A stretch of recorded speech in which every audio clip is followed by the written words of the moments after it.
Welcome back, I'm Rachel, and in this video I'm going to go over the structure and function of the median cubital vein. Firstly, where is this vein located?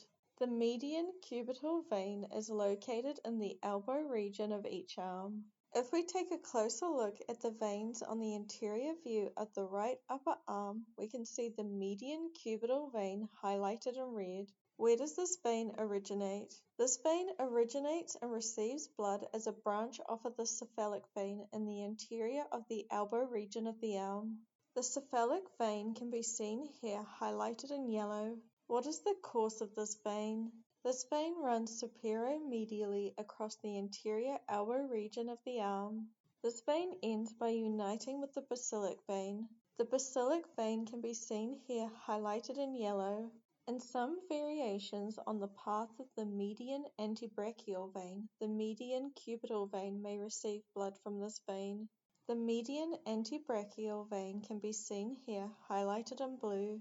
What is the function of this vein? This vein primarily functions in the transportation of deoxygenated blood from the anterior of the forearm region up to the elbow and upper arm region.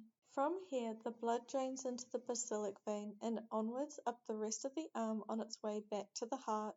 And that concludes this video on the structure and function of the median cubital vein. I hope you found it helpful. Thank you for watching. If you want to support this channel, please subscribe and check out more of my videos.